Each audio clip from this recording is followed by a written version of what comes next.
মুন্সিগঞ্জ শহরের এক কোনায় ছিল ছোট্ট এক চায়ের দোকান। দোকানদার আব্দুল হালিম ছিলেন খুবই গরিব, কিন্তু তার হৃদয় ছিল ঈমান ও আল্লাহর ভয়ে পরিপূর্ণ। দিনে অল্প কয়েক টাকা আয় করলেও তিনি সবসময় নামাজ আদায় করতেন, গ্রাহকদের সাথে ভালো ব্যবহার করতেন আর গরিবদেরকে বিনামূল্যে চা খাওয়াতেন।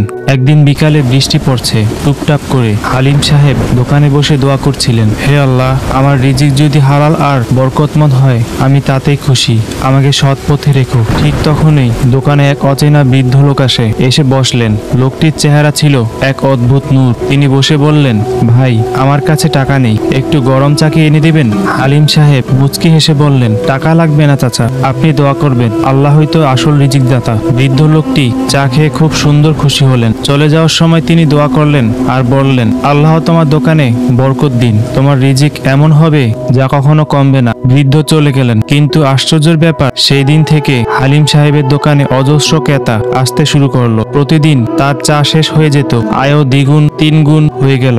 মানুষ বলতে লাগলো, এই দোকানে এক ধরনের বরকত আছে, এখানে বসলে মন শান্ত হয়। এক রাতে হালিম সাহেব স্বপ্নে দেখলেন সেই বৃদ্ধ আসলে একজন ফেরেশতা ছিলেন, যাকে আল্লাহ পাঠিয়েছিলেন তার সৎকর্মের পুরস্কার স্বরূপ। গরিব হলেও আল্লাহর উপর ভরসা করলেন তিনি। অপ্রত্যাশিত জায়গা থেকে রিজিক দিয়ে দেন। মানুষের সাথে ভালো ব্যবহার করা এবং গরিবকে সাহায্য করে আল্লাহর সন্তুষ্টি পথ। দুনিয়ার সামান্য দান আল্লাহর দরবারে অনেক বড় হতে পারে। হালিম কাঁদতে কাঁদতে সেজদায় পড়ে যাচ্ছে। আল্লাহ তার বান্দাকে কখনো নিরাশ করেন না। গরিব হলে কি হয়, যদি কেউ আল্লাহর উপর ভরসা রাখে আর মানুষের সাথে ভালো ব্যবহার করে, আল্লাহ তার জীবনে পরীর মতো রহমতের দূত পাঠান। সামান্য দান আল্লাহর কাছে অনেক বড়। গরিব হলেও তাকওয়া ও ধৈর্য আসল সম্পদ।